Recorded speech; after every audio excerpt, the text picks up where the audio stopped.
Nsem-Pii TV nie. MPP amayuko no trende pa.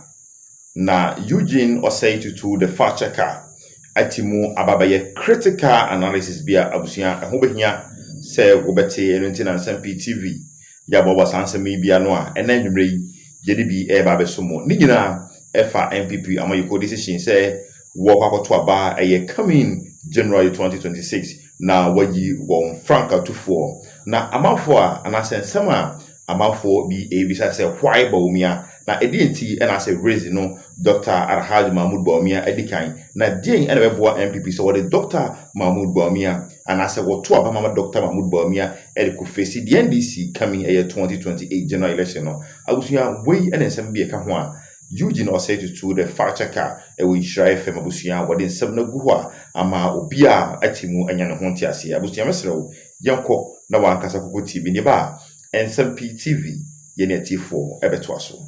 So you know more Mr. na may be a touchy subject kakra uchi ne boame uchi ne yesem de no. Okay. Boame. When you said this one of the issues say bana ye tribalism Bawumia baby you free intimi ni president ni ade me no be kom. Me bia me hu list bia like number contest me no be kom. Then lastly President Mama say MMDC say beto mo so aba. Amachin me strategic management analysis we kakra no so me no be che. The akokwa January ye be in the next 20 minutes in here. Now I started on the MPP. This week MPP are trend pa. Omo koye omo National Executive Council meeting. Right. The decision omo taking is say oftentimes when omo to aba ni polling station. Ni abeto constituency. Ni abeto regional.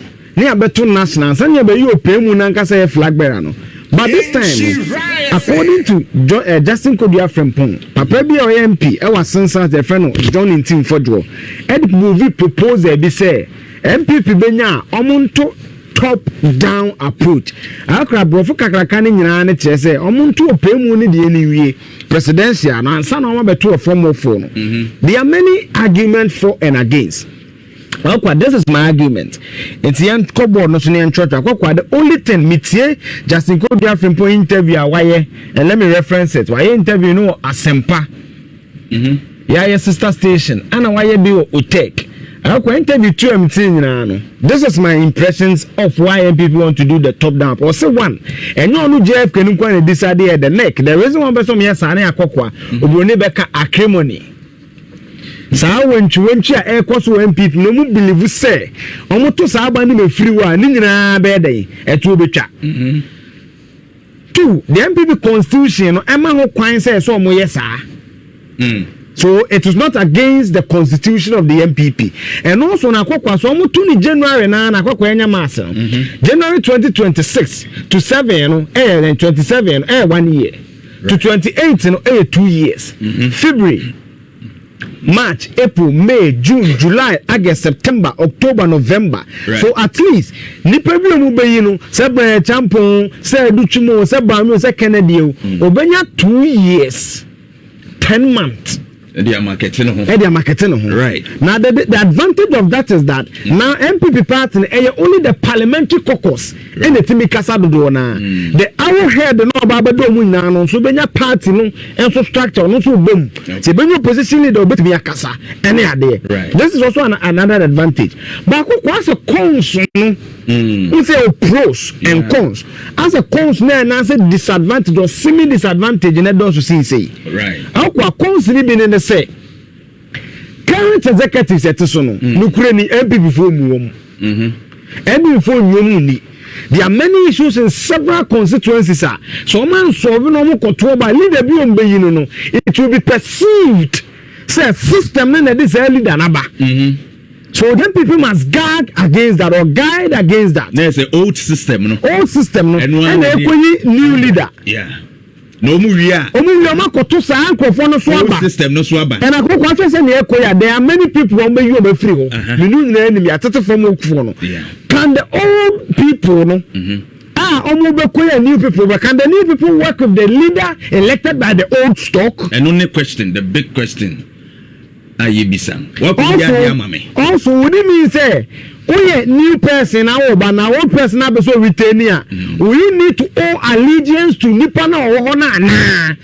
all these are conversations another con is akokwa the electoral fortunes of the MPP no 2024 more way no one of the key issues say sa internal fractions in ye we from ye di we abeshem yan kan kire me di nim edwoso me di bom ko to police station aba 2 am se dan mache sa nyema ni nyina no some people believe say so mo solve answer na kokwa nipa ba kwa the proposal so far me tie na tum say ndensa woni tirim utumu so wo kasa papa ni ni e wo ka e kwamna je Japan right but see the first suggestion so no do benya kom nya sa electoral college no omumiem yeah you so be grievances wo I don't make suggestion akokwa me ni wo kofodua new government south constituency so ni me MP ba ko fa na ya bema ogo constituency we say ya bema nto aba right ye benya bibi enye benya makese be ye boa akwa how come say sanko for because of the 9 million MPP to need a certain stake within the constituency party na kwa ubo MPP kuku down for ona bo ya bema abo ni ye kuku down what I say o say yen fa sanko for ni na amra yen so be all those issues na yen to presidential ntem because akwa so currently manenya clear my currently he for na timi to aba no so akwa I know there is some constitution I don't have the constitution yet but what I know that it is the polling station executives. I think it's only 5 was say 5 member any day. But what I'm trying to say is that there are issues with the register. Okay. And we saw it in the parliamentary elections. We saw it in the presidential where people had issues. Okay. So some of the school of thought and then say let's solve those issues one. Yeah. Before we go into the presidential. So but to bottom up was top 9 MB before summer. But the fundamental issue is that because you can't something regional version of the report MBPN, okay, the enemy I can only speculate. Right. But to JFK can say even in the okay report in the public, one of the issues that came out was how the MPP registers at the constituency level and everything is done. Okay, so the register a challenge. A challenge. But a general deadline. Can they use 6 months to fix those issues? No, me sure. That is the issue. So one fix here. Leader be a people will have a certain perception about the leader. Right. Now, having said that, as part of my first presentation, where still my first presentation, then people 1992 say that here, here's a trend be. Ebi say here retain by me and I'm here retain by me. Yam the man in a preamble for the first conversation. I got 92. Professor Dubois and the first time we go in here. I got numbers no. Right. When you have 56.5%. 1996, Kofone by and then the second percent. Right. And you call 98 Sunyane Kofone third attempt. When you have 64.6%. So Kofone won the MPP flag bearership on the second attempt. The fact. Right. Professor Dubois on his first attempt. Fact. Okay. Now why I don't tell me the deal. And now the Kofu for one for Benuso contested Kofu Sunyane 98. Okay. I want him. Right. Yes, Sunyane 98 for the contest only the second. 31.6%. Now 2007 17 for the buy, you know. Right. And Akufo-Addo on the second attempt only 47.9%. And on to Akufo-Addo no MPP history then when you had the biggest percentage, you know. Kofo.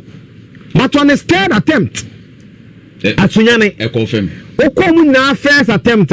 Professor Duma first attempt there is 56.5%. Kofo first attempt. You know. Now what? Now 16.4%. Akufo-Addo first attempt. Now 31.6%. Right. 2007. Akufo-Addo second attempt. 47.9%. Now Akufo-Addo third attempt 2010. On your 78.8%. It tells you that on the second and third attempt, the candidate pick a certain momentum. What they call second and third attempt in him. Now, 2014, Akufo-Addo 80.8%. And to share from Sunyane, Ogusu Konanima, it will be Bejana analysis about your upper hand. It's based on facts, right? Not emotions, right? Now, go quite had here. Only 2014, number 2023. Bawumia's first attempt, only 68.2%. Nobody in MPP has been able to do this. Yeah. Yanko Bimana. 68.2. Because Akufo-Addo first attempt was, I think, Dubois first attempt 56.5. Bawumia beating. Kofo first attempt onya saying 16.4. Bawumia Chanagu. Akufo-Addo first attempt onya 31.6. Bawumia beating. Now Bawumia the first attempt onya 68.2%. So there are many reasons. Yeah. You can say that even within the MPP, the colossus candidate, because Akufo-Addo has been in the political trenches for 40 years. Yeah. What I say, Alliance for Change and then a demonstration, established political minds. Sure. On the first attempt, you can also explain it and mean that the machinery of the MPP that was backing him. Resources and everything, but nevertheless, numbers are numbers. Based on these numbers, it tells you the formidability of the candidate of Mahmoud Bawumia in MPP. But could it also be say why certain vice president now also a position or well known in the governance system for the party? It also beats me an advantage. But Okasa analysis now, you 2007. Ali Mama was a certain vice president, 6.3%. Right. So, it was not just about you being a vice president. It was also about you, the person, what you contributed, what the people perceive of you. 2013 election petition, not granting the Jada Kanim. It endeared himself to people. Defending the fact. Interview TV3. Me show them about me ya amofenche me. Obi oye time yanko hwebi. O say o believe says 2013 election petition Akufo-Addo accept no. Sign the speech was part of where Akufo-Addo won 2016 elections. Right.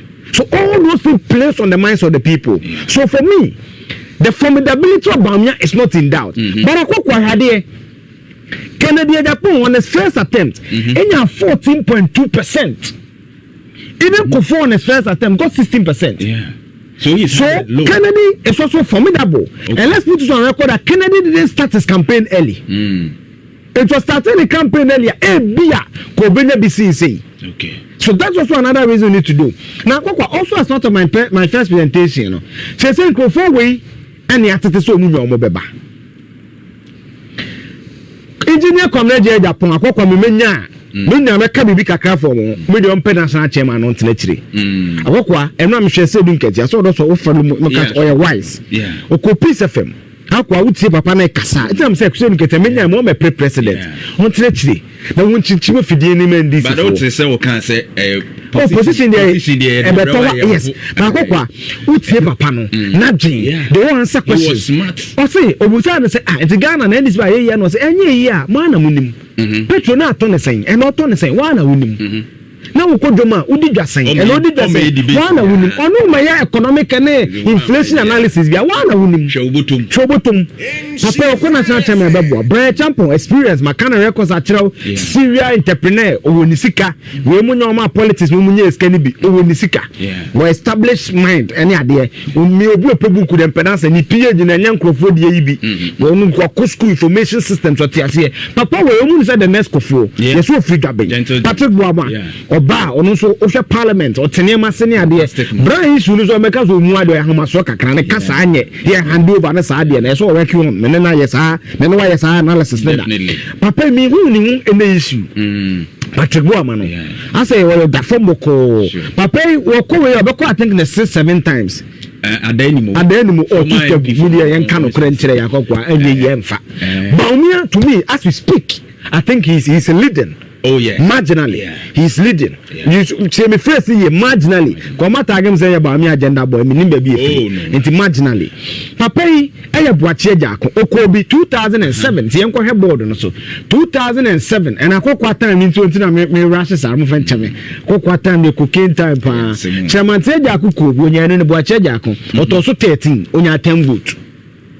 Onya tell no be energy minister Mary Nsem-Pii ya yi no e di free wonum takokwa eno so no bo ache jak matete so beba ana Kennedy akompe kwa Japan top 2 ni di eyankrofo mienu we Kennedy beba sai o duchum ebeba jogate beba akwa on Kennedy me say Kennedy MPP mu form of one dey obiana ne contest why is the nketia no grassroots matter gadi botoma in NDC today say nketia so order o so beba obewi ni obia kofobu ho a omo ho akon to party fo no sa na Kennedy tie Sana Kennedy tie ana say so ahwa ope intelligentsia no ye bi so ana o my speeches ni adan say onu speech no later people connect to is that the businesses na clear man say Bawumia ye say that say koye theory kakra ba we no more so Kennedy is also formidable odutu like odutu man say matrebo ma who say dey issues bia against him sabisa so this is my first presentation for you we will never we share na wunya akokwa based on onso nkofo no kasa ko so akokwa deputy morning show host nkofo no kasa I think that so far to be fair Bawumia estande I mean marginally higher than candidates now can marginally as they say 55 yes, looking at the base Kennedy Japan so follow but Kennedy some of the people believe so bit me but say emotional issues and of course anger some and some people make reference to nanu ya bronya ko testing no kakra and the pause a course right say no na Trump dey anya America ma ye so people if you know starting let can be can no so no pretend some buildings and for so on say on say as African Ghanaians particularly ye value sa no man akwa baby me mo wan see me dey come second presentation nti Jeff mo record the second name me right akwa me second presentation ya dey bia ethnic analysis akwa nde bia dey ameye enye ethnicity na meye okay I'm largely basing on numbers and nkombo bia medi the reason I'm want to aso because of time any adewe sure o see Ghana ha ye wonyema bia ye ni sika kura na ntimi ne nkasa basa ebuo ene saade ene kan ye cultural reasons no how can sika trend na sika trend ne ye each argument bi akoya about religion na kokko aba religion ba na me fa madwen enkoso takokko ho machi me da wana mka say me bi me kokko ya analysis bi ama ye fa NCC niema Ghana for be jina so dey atoba and akokwa this my second presentation is largely about the candidate Bawumia is Bawumia baby free no why a factor into ontimi wini aba na affect na right akwa kai chat NCC for the anybody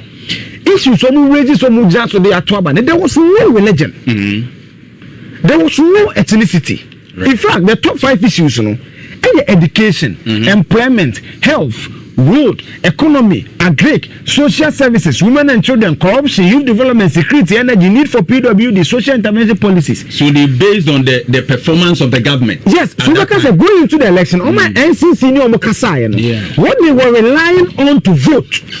There was no ethnicity, there was no religion. They are buying more than right. Also, kind global info analytics, DNA. Yeah, who religion, ethnicity be our sure. Now, the only time I am here,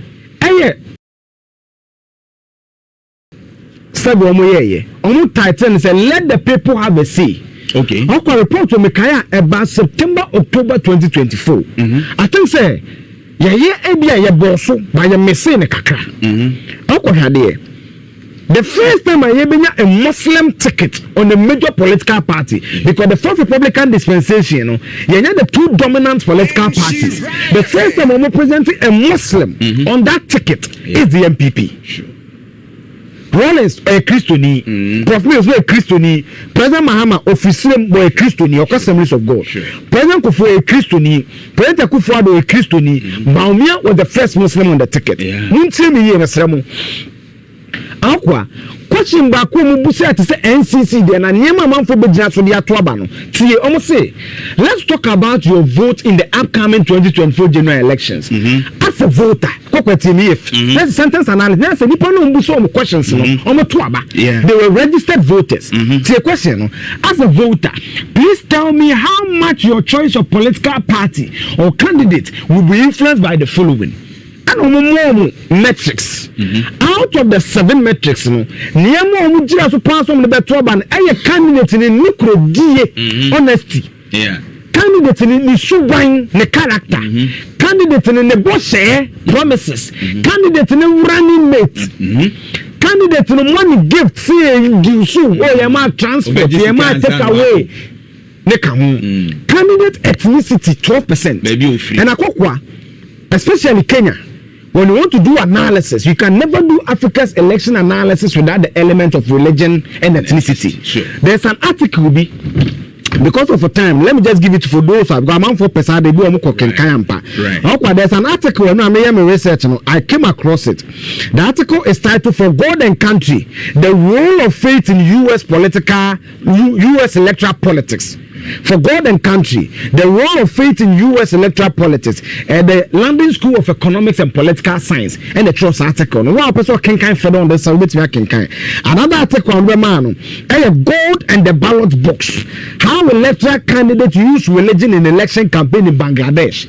And research you of Bangladesh and how religion impact politics in those areas. So God and the ballot box. How electoral candidates use religion in election campaign in Bangladesh. Now, on the ethnicity and religion, I mean religion only 11% of cast better bar religion. The reason why I'm known young focus one was because that's the percentage I was running but conversation back, right. Obviously, don't forget Ali Mama. Ali Mama was never a candidate. I'm talking about presidential candidate, not running mate. Sure. Now, 11%, and I can say, how does it compare? How does the statistics numbers look like? This is the summary of voter register about 2024. Okay. The Ghana you got to about 2024. Nipa you got to about nearly 18,640,811. Awakwa 11% so mu bejira baby nipa no son. So you Muslimini or you Christiani and we go sase ya nananoma 11%. 11% of this 80 million amount 2,050,489. So at least of the 18 million people who got to about 8.6 million, 80.6 million, at least 2 million of them who vote having on the mind they say baby any pan assume baby any pan didn't figure from baby any pan go some a factor on ethical. Right. My analysis is that it would not be wise for the MPP to totally neglect this. Yeah. I could tell me, and I could know me who I did. Your conversation you are have here. What you mean kind of big job? The demo do what to me make. I can come over and no waste to Eugene Charles in this be could jump on the minimum was uncle. I think say some religion eba. I think say the MPP should occasion a proper research into this element. Because only put 2 million at least. I see a kotuaba based on a barometer percentage of the money. Just supposing if EC registered voters. No one see about no cotton or metiko. There's an element of religious considerations, sir. Then your candidate is a first-time Muslim on a major political party ticket, and the conversation from some people within and without leads to that. Because I talk about it, I say asophobia. You say Muslim phobia. So you say asophobia. You say ni adeno. Yeah. But to your research, a proper institution be a honest feedback. Now you can see research into it. You may be able to see how nuanced that subject is. It doesn't mean the candidate is bad. But the reason why you do research, it's a kind of SWOT analysis. Your strength, your weakness, the opportunities and threats. You see how to turn around your weakness to become a strength. How you turn around your threat to be an opportunity. But you can say NCA, it's not wise because the data doesn't support it. Right. In fact, ethnicity was a key role. So ethnicity in the identity of north south. North south. And this entire south. Prof Mills, a Caucasian and a car. Prof a Caucasian. Rollins, a Caucasian and a car. Rollins, a Tamils. But it tells you that dynamics, religion, and ethnicity in politics cannot be totally neglected. Yeah, sure. It's so much I say. Is it because he's a Muslim? Is it because ethnicity baby Africa one? I go me chini. So me could jam be a babam. How why? Omo ko school am be president. Jamna kentin for di. Bengu say school for say need Pempe College. Opokuware. Achimota. So sometimes your association, where you come from, where you are perceived to belong, can have an impact on your person and your candidacy. Exactly. So it is not wise to totally say based on these numbers, it is something the MPP must